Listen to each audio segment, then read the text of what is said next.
Assalamualaikum warahmatullahi wabarakatuh.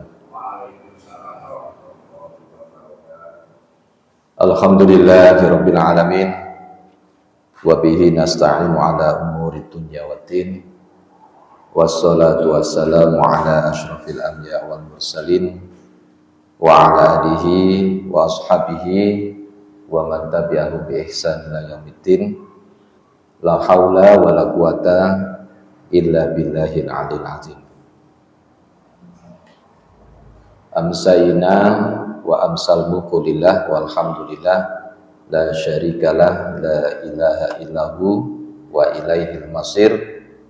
Amsayna ala fitratil islam wa kalimatil ikhlas wa ala dini nabiyina Muhammad sallallahu alaihi wasallam wa ala millati abina Ibrahim hanifah wa makanan dan musyrikin. Allahumma anfa'ni bima 'allamtani wa 'allimni ma yanfa'uni wa zidni ilma.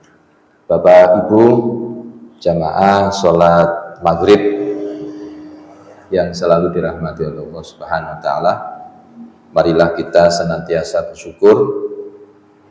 Hari ini, detik ini kita masih dalam keadaan sehat, dalam keadaan sempat.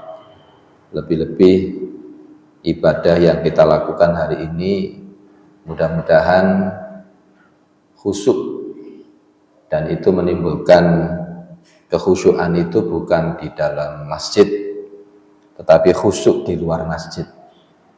Maksudnya adalah kita beraktivitas di luar, pekerjaan apapun yang kita lakukan itu akan bisa tenang hati kita kalau kita ini selalu mendekatkan diri kepada Allah, bukan sekedar di masjid tetapi di luar masjid. Apa kuncinya, Pak? Orang sholat itu membersihkan hati. Orang sholat itu bisa membuat dia itu tenang. Selama sholatnya itu aktivitasnya tidak tenang, maka sholatnya sekedar ritual saja.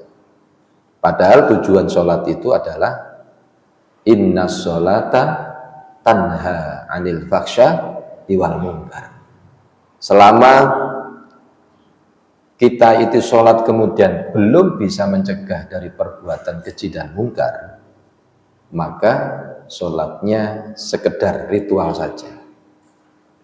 Maka hasil dari sholat itu ketika kita beraktivitas, hati kita bersih. Kan pernah saya sampaikan di sini, masjid rumah Allah itu ada dua, secara fisik, secara non fisik. Kalau secara fisik, yaitu masjid, memakmurkan masjid harus sesuai dengan kehendak Allah. Jadi jangan sampai orang yang beribadah di sini berlebih-lebihan, dan tidak boleh ketika kita memakmurkan masjid itu bertentangan dengan kehendak Allah. Sama rumah Allah secara non fisik, Pak. Pernah di dalam sebuah hadis kemarin saya sampaikan, Pak, ya. Saya sampaikan itu kemarin di dalam hadis qudsi, bumi dan langitku tidak sanggup menampungku, kata Allah. Namun hati seorang hambakulah yang mukmin mampu menampung diriku. Berarti atas dasar hadis ini, jika disampaikan bahwa rumah Allah itu apa? Sebenarnya adalah hati manusia. Berarti bumi dan langit itu tidak bisa menampung, tetapi hati orang yang berimanlah bisa menampung Allah. Berarti harus hati kita suci, Pak, ya. Halo. Makanya kalau orang itu sholat, itu akan menghasilkan ketika hamba itu beraktivitas, hatinya tenang, kerja yo tenang, halo, kemudian berarti apapun itu dia tenang dia, karena selalu hadir, dihadirkan Allah pada dirinya. Maka setiap perbuatan itu kan harus dihadirkan. Bismillahirrahmanirrahim. Mudah-mudahan kebersihan hati kita ini kita lakukan dengan istiqomah. Amin ya rabbal alamin. Sholawat beriring salam semoga tetap tercurahkan kepada Nabi Muhammad Shallallahu Alaihi Wasallam. Bapak Ibu, saya ingin menyampaikan bagian dari kebersihan hati kita adalah orang itu berilmu. Ya, orang berilmu seharusnya dia beradab. Buah dari ilmu itu punya adab, yaitu akhlak yang baik. Ilmu yang berkah itu bisa membentuk karakter mulia, karena Islam yang mengajarkan beradab sebelum berilmu. Halo? Beradab sebelum berilmu. Biar kita kurang ilmu, Pak, tetapi jangan sampai kurang adab. Berilmu tapi tidak beradab, itu juga nggak disenangi, Pak ya. Orang yang beradab pasti akan berilmu, gitu loh. Tetapi orang yang berilmu belum tentu beradab. Iya, ya, benar ya. Saya ulang lagi. Orang yang beradab pasti akan berilmu. Tetapi orang yang berilmu belum tentu beradab. Kalau hanya berilmu, iblis pun lebih tinggi ilmunya, Pak. Iya, terus ya. Daripada manusia. Salah satunya apa? Iblis itu kan menganggap dia itu mulia karena diciptakan dari api. Orang yang tinggi adabnya, walaupun dia itu kekurangan ilmu, itu lebih mulia daripada orang yang banyak ilmunya tetapi kekurangan adab. Nah, ini di pondok pesantren, di pondok itu diajarkan untuk beradab. Karena walaupun anak-anak itu santri kurang ilmunya, tetapi diberikan contoh adab-adab, kan gitu Pak ya. Iya. Maka Imam Ali bin Abi Thalib mengatakan, adab, sopan santun bukanlah sesuatu yang diperjualbelikan, tetapi adab itu, sopan santun itu merupakan tabiat. Berarti tidak bisa akhlak itu, adab itu dijual belikan, tidak bisa, karena itu sebuah perangai tabiat yang berada di dalam hati seseorang ya. Nah, bukanlah dikatakan fakir miskin seseorang itu yang tidak memiliki emas, tetapi yang dikatakan fakir itu adalah, fakir miskin itu adalah apa Pak? Seseorang yang tidak memiliki akhlak terpuji. Miskin apa Pak? Ya miskin adab gitu, akhlak. Ya. Dan tidak memiliki adab sopan santun itu namanya fakir miskin. Mahkota seseorang itu adalah akhlak dan adab. Derajat seseorang itu adalah di dalam agamanya, sedangkan kehormatannya budi pekertinya. Nah, saya ingin menyampaikan, alangkah baiknya saya ingin menyampaikan, ini ada buku yang ditulis oleh Profesor Dr. Haji Yunahar Ilyas LCMA. Beliau itu ini almarhum beliau, dan alhamdulillah di beberapa pesantren ini kuliah akhlak, dan kita seharusnya mendandani hati itu harus punya akhlak. Maka di dalam sebuah hadis itu, innama bu'istu liutammima makarimal akhlak. Nabi itu diutus untuk apa, Pak? Halo? Nabi itu diutus oleh Allah Subhanahu wa taala adalah menyempurnakan akhlak.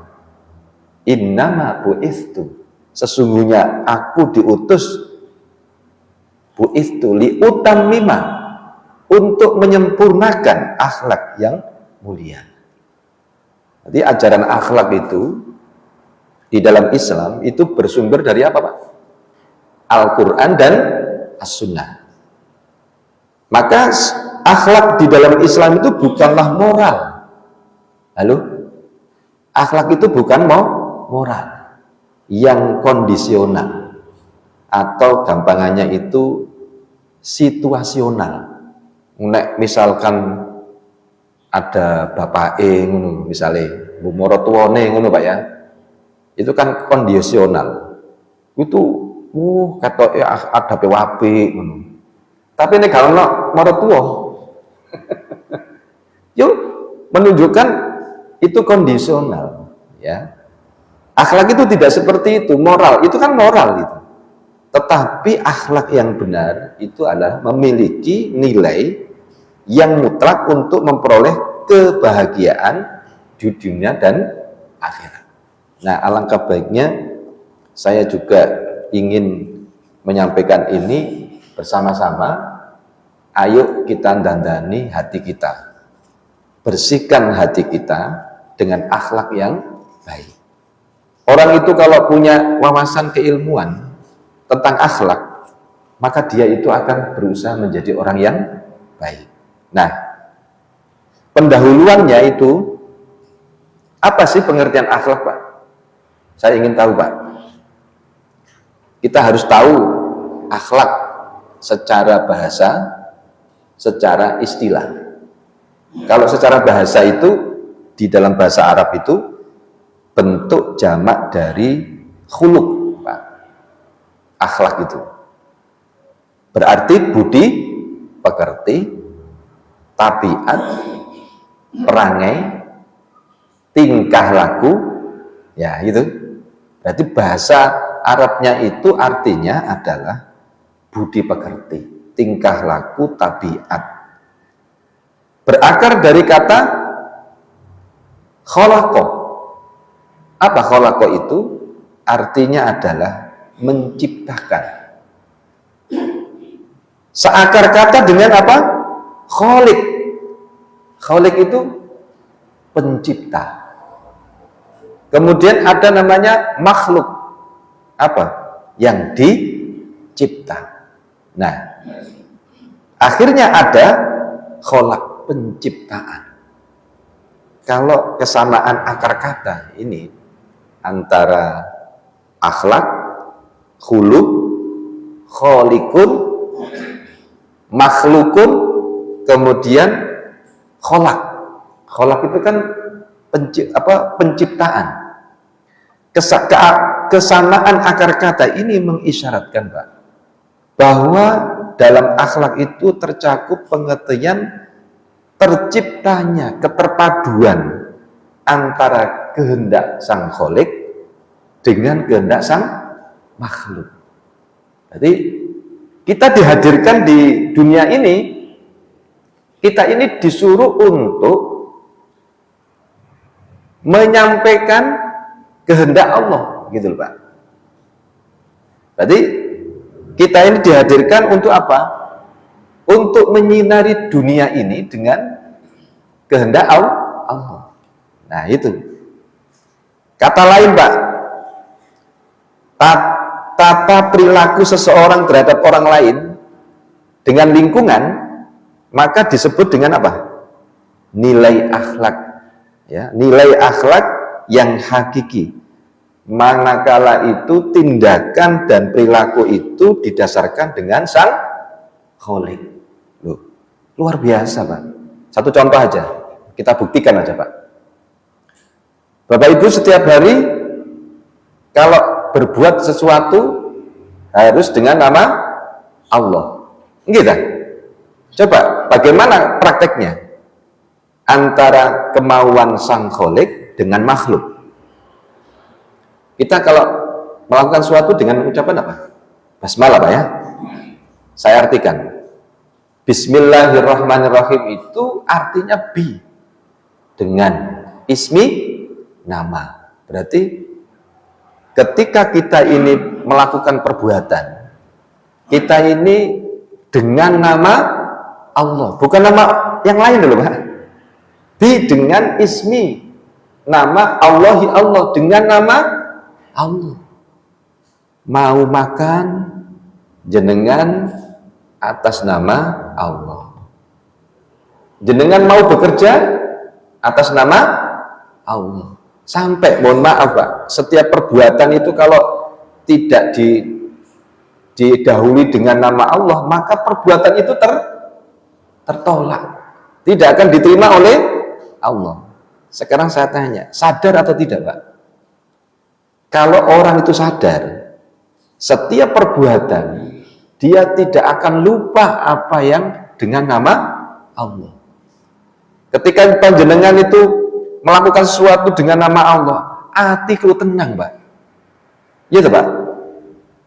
Hati itu tenang, luar biasa energinya. Nah, apa yang dimaksud dengan Bismillahirrahmanirrahim? Ketika kita ini melakukan sesuatu dengan nama Allah, itu harus ada Ar-Rahman, ada Ar-Rahim.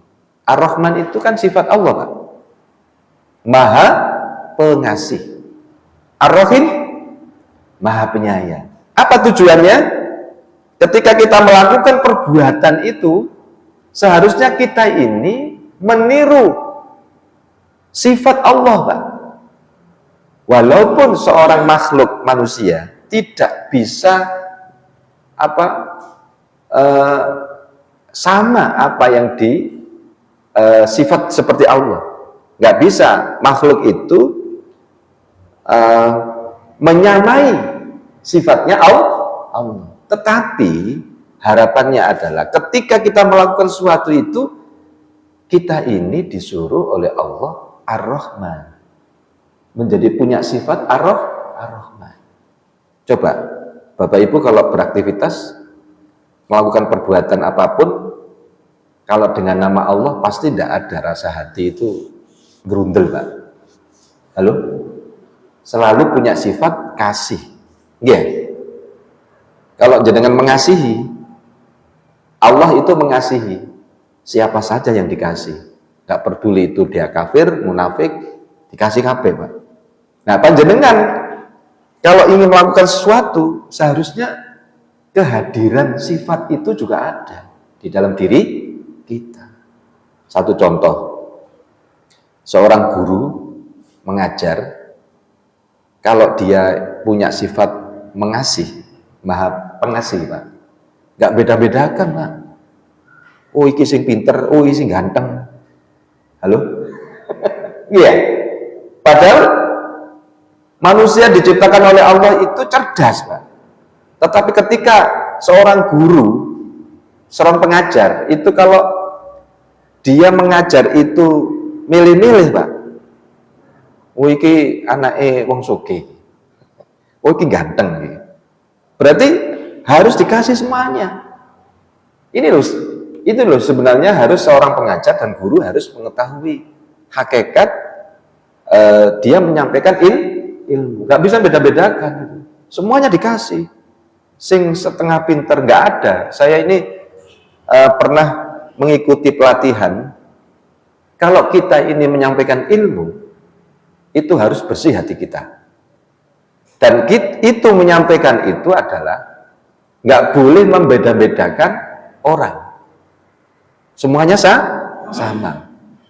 Kalau pikiran kita, ya, pikiran kita itu kalau ada yang pikiran kita kalau menyampaikan ilmu, kemudian ada pikiran, oh anak ini setengah cerdas, oh ini bodoh, nggak boleh, karena Allah menciptakan manusia itu cerdas, gitu loh. Cuma cara untuk menerima ilmu itu berbeda-beda. Tapi Allah menciptakan manusia itu cerdas aslinya, punya kelebihan dan kekurangan. Nah itu sifat yang pertama, Ar-Rahman. Nah, ketika kita melakukan sesuatu, maka hadirkan sifat kita, yaitu pengasih.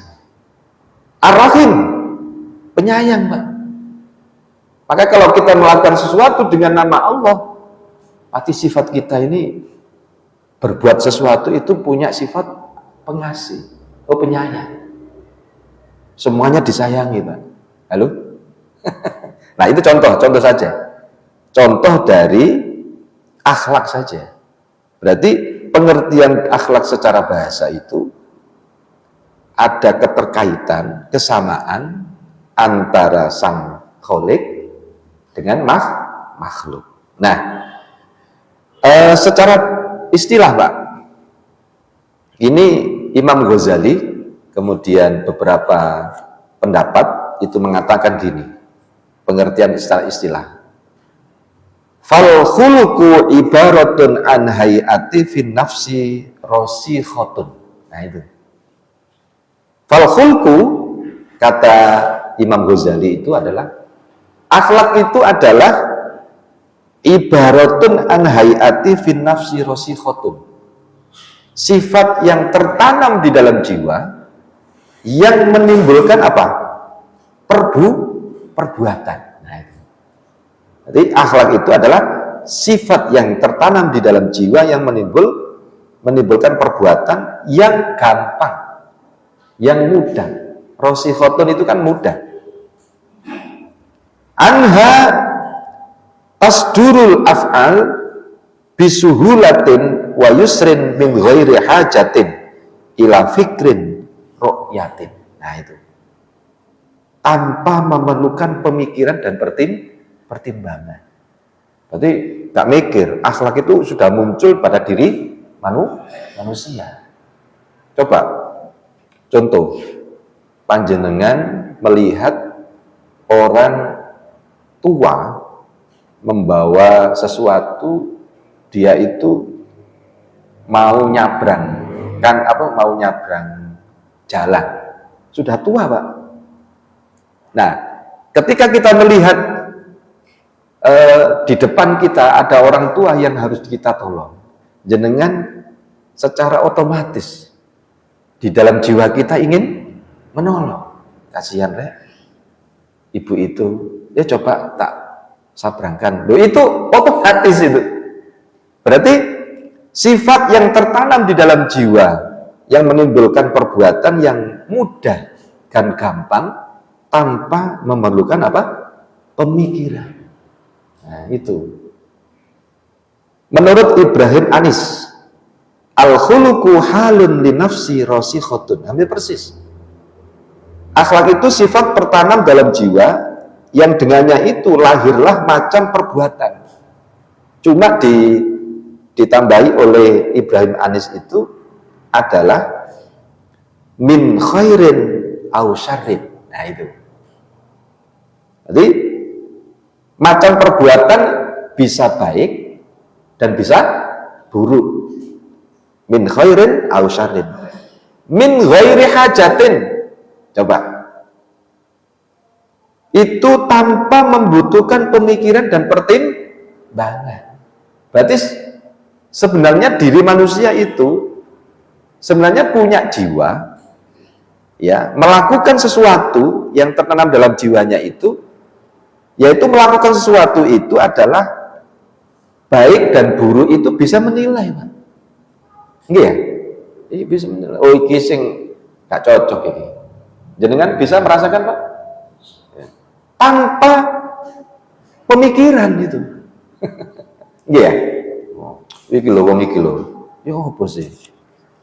Seharusnya jangan lakukan itulah. Nah, kan gitu, Pak ya. Nah, ini sudah tertanam dalam jiwa kita. Abdul Qadir Az-Zidan mengatakan, majmu'atun minal ma'ani wasifati al-mustaqirrati fin nafsi. Akhlak itu adalah nilai yang sifat yang tertanam di dalam jiwa yang dengan sorotan. Nah, ini ada sorotan. Jenenge wong ilmuwan ya. Dengan sorotan dan timbangannya seorang dapat menilai perbuatan itu baik ataupun buruk. Jenengan sorot itu. Oh iki arep wong iki lelek iki. Cuma nggak usah ngomong, Pak. Nah, jenengan menilai kemudian langsung ngomong jadi masalah gitu, Pak ya. Halo? Apa benar di omongi? Waduh, perang, Pak. Cuma orang itu kan bisa menyorot. Oh ini baik, perbuatan baik. Oh ini berburuk. Untuk kemudian memilih melakukan dan meninggalkan. Makanya kalau kita bertemu dengan seseorang, itu pasti ada punya kelebihan dan punya kelemahan. Tidak ada yang sempurna, Pak. Walaupun dia itu seorang ustadz, kiai, maka kita bisa menilai apa yang disampaikan, apa yang diperbuat oleh seseorang. Itu kita ambil. Oh iki gak cocok iki. Saya harus mengambil yang baik saja. Gitu kan? Saya tak mengambil yang buruk itu, saya tinggalkan. Nah, ini pengertian dari beberapa ulama tentang pengertian apa? Definisi sepakat menyatakan bahwa akhlak khuluq itu sifat yang tertanam di dalam jiwa manusia sehingga dia akan muncul secara apa tadi? Spontan. Ya. Bila mana diperlakukan tanpa memerlukan apa tadi? Pemikiran. Gak usah dipikir, Pak. Tanpa pemikiran dan pertimbangan lebih dahulu. Serta tidak memerlukan dorongan dari luar. Halo? Gak ada dorongan dari luar, ada pengaruh gitu loh, Pak. Jenengan melakukan perbuatan baik itu bisa menilai, bisa kita sorot. Dan jenengan gak bisa orang lain itu mempengaruhi. Nah, maka di dalam Mu'jam Al-Wasit itu disebutkan, ya, tanpa membutuhkan pemikiran dan pertimbangan, maka di dalam Ihya Ulumuddin itu dinyatakan. Ini disebutkan oleh Pak Yunari Ilyas. Ihya Ulumuddin itu juga menyebutkan yang menimbulkan perbuatan yang gampang dan mudah tanpa memerlukan pemikiran dan pertimbangan. Sama di Ihya Ulumuddin seperti itu. Nah, berarti gini, sifat spontanitas dari akhlak tersebut dapat diilustrasikan dalam contoh ini. Contoh, Pak.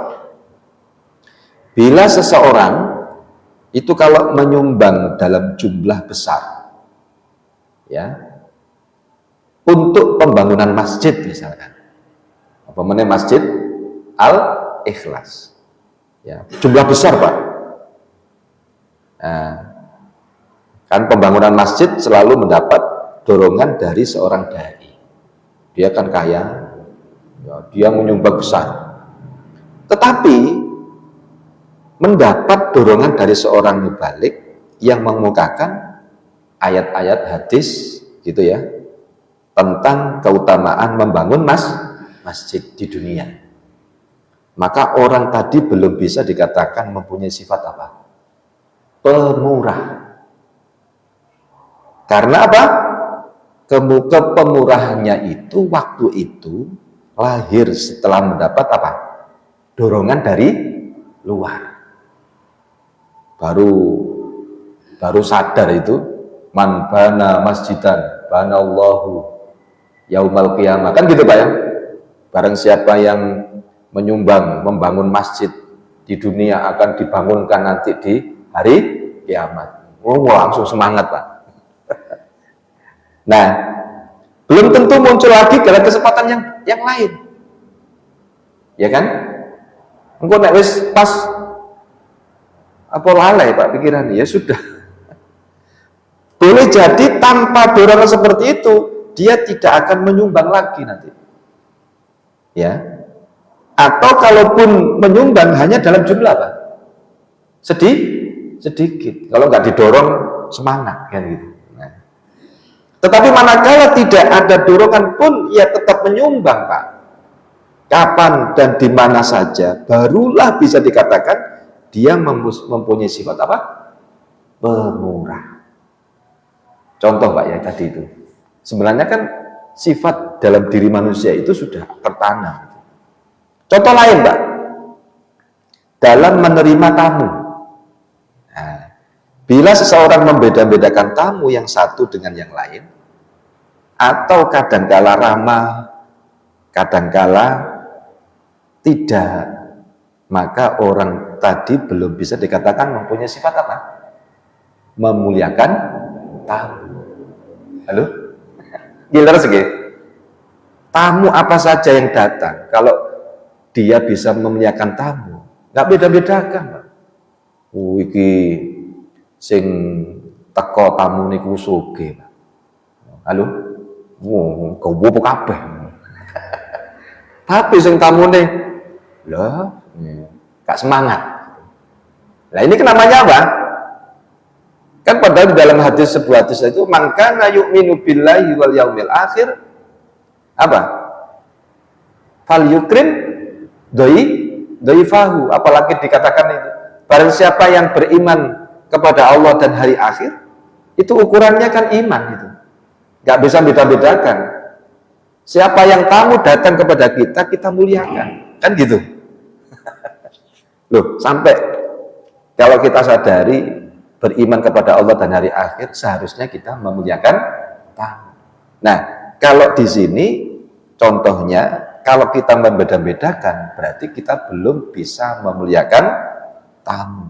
Sebab seseorang yang mempunyai akhlak yang memuliakan tamu, tentu akan selalu memuliakan tamunya siapa saja. Terus walaupun panjenengan itu nggak punya lebih apa di rumah, wis saono jenengan jangan keluarkan. Apalagi kalau kita menyampaikan monggo silakan, kemudian nggak usah tanya, langsung jenengan datang tujuannya apa, lu ngono langsung, sehingga kajenge bertamu itu waduh percuma. Halo? Iya. Bisa jadi, Pak, bisa jadi. Kalau kita tidak husnudzon, bisa jadi itu teman kita yang datang itu menyampaikan informasi untuk diri kita. Kan gitu, Pak?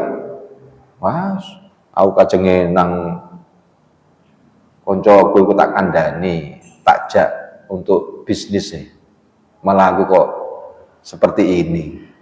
Gak sido paling. Halo? Kan gitu. Nah, dari keterangan ini dijelas bahwa kita bahwa akhlak itu haruslah bersifat konstan, spontan, ya, tidak temporer, dan tidak memerlukan pemikiran, pertimbangan, serta dorongan dari luar. Sekalipun dari beberapa definisi ini, akhlak itu bersifat netral, Pak. Ya, belum menunjukkan kepada itu baik atau buruk. Ya, tetapi pada umumnya apabila disebut sendirian, tidak dirangkai dengan sifat tertentu, maka yang dimaksud itu adalah akhlak yang mulia. Misalnya apa ya? Misalnya, bila seseorang berlaku tidak sopan, misalkan orang itu berlaku tidak sopan, kita akan mengatakan padanya apa? Kamu tidak berakhlak. Ya, kamu itu gak sopan. Istilahnya, tentu kamu tidak berakhlak. Padahal tidak sopan itu adalah akhlaknya. Ya. Tidak sopan itu akhlaknya. Nah, tentu yang dimaksud adalah kamu tidak memiliki akhlak yang mulia dalam hal kesopanan. Nah itu. Di samping istilah akhlak dikenal dengan istilah apa? Halo? Ada istilah apa, Pak? Etika. Ada istilah apa, Pak? Moral. Pernah, Pak? Akhlak, etika, moral. Coba saya tanya, Pak. Ketiga istilah itu sama tidak nilainya? Halo? Sama tidak, Pak? Ada akhlak, ada etika, ada moral. Pertanyaan saya, ketiga istilah itu sama enggak nilai baik dan buruk, sikap dan perbuatan manusia? Sama tidak? Halo? Nah, bila akhlak itu standarnya Al-Quran dan As-Sunnah. Ini bedanya, Pak ya. Bedanya akhlak itu ada standarnya itu apa? Dasarnya Al-Quran dan As-Sunnah. Kemudian etika standarnya apa? Ini perlu, ilmu itu kita perlu Pak. Standar etika itu standarnya pertimbangan akal pikiran. Ya, etika itu standarnya apa? Akal pikiran. Kemudian kalau moral apa standarnya? Adat kebiasaan yang umum yang berlaku di masyarakat. Maka untuk bisa membedakan mana baik, mana buruk, kalau diukur akal pikiran, itu tidak sempurna. Terus, kemudian kalau moral standarnya apa? Pertimbangan kebiasaan yang berlaku di masyarakat, ya kan? Kalau kita mengukur baik dan buruk itu moral, itu belum tentu apa sempurna. Tetapi kalau standarnya akhlak itu adalah Al-Quran dan As-Sunnah. Nah, gitu. Sekalipun dalam pengertian itu istilah antara akhlak, etika, dan moral dapat dibedakan, namun dalam pembicaraan ini, bahkan dalam beberapa literatur keislaman, penggunaan itu sering tumpang tindih. Halo? Sering apa? Tumpang tindih. Misalnya judul buku Ahmad Amin, Pak, Al-Akhlaq, diterjemahkan oleh Profesor Farid Ma'ruf dalam etika itu ilmu akhlak. Dalam kamus Inggris Indonesia karya John Hasan As-Siddiqi, moral itu diartikan akhlak. Ya kan tumpang tindih, Pak. Padahal akhlak itu standarnya Al-Quran. Etika itu adalah pola pikir. Moral itu adalah standar kebiasaan pada umum di masyarakat. Nah, alangkah baiknya kita harus mengetahui sumber akhlak. Yang dimaksud dengan sumber akhlak di sini adalah menjadi ukuran baik dan buruk atau mulia dan tercela, sebagaimana diajarkan di dalam Islam. Sumber akhlak itu adalah apa? Al-Quran dan As-Sunnah. Bukan akal pikiran. Saya ulang lagi, Pak ya. Ini perlu supaya kita tahu, Pak. Berarti sumber akhlak itu adalah Al-Quran dan As-Sunnah, bukan akal pikiran atau pandangan masyarakat sebagaimana pada konsep etika dan moral. Bedanya tadi apa, Pak? Kalau etika itu pola pikir, kalau moral itu kebiasaan pada umumnya di masyarakat. Tetapi akhlak berbeda. Nah, dan bukan pada karena baik dan buruk itu dengan sendirinya sebagaimana pandangan orang Mu'tazilah. Orang Mu'tazilah itu dia standarnya bukan Al-Quran dan Sunnah. Maka dalam konsep akhlak, segala sesuatu itu dinilai baik dan buruk, terpuji atau tercela, semata-mata karena Al-Quran, syarak Al-Quran dan As-Sunnah. Menilainya itu. Nah itu. Kenapa sifat sabar, mohon maaf Pak, sifat sabar, syukur, pemaaf, pemurah, jujur, itu dinilai baik? Halo? Sabar, pemurah, pemaaf, ya, jujur, itu dinilai baik, Pak. Kenapa? Tidak lain karena syarak menilai semua sifat itu baik. Begitu juga sebaliknya, kenapa pemarah, orang pemarah tidak bersyukur, dendaman, kikir, kemudian dusta, itu dinilai buruk, Pak. Tidak lain karena apa? Ukuran syarak Al-Quran dan As-Sunnah itu menilainya demikian. Nah, pertanyaannya, apakah Islam itu menafikan peran hati nurani, akal pikiran, atau pandangan masyarakat dalam menentukan baik dan buruk? Ini sudah bisa, Pak. Nah, insya Allah nanti kita lanjutkan. Mudah-mudahan pertanyaan ini, apakah Islam menafikan peran hati nurani? Nah, insya Allah kita akan lanjutkan peran akhlak di dalam Islam. Mudah-mudahan bermanfaat. Subhanakallahumma wa bihamdika asyhadu an la ilaha illa anta astaghfiruka wa atubu ilaik. Wassalamualaikum warahmatullahi wabarakatuh.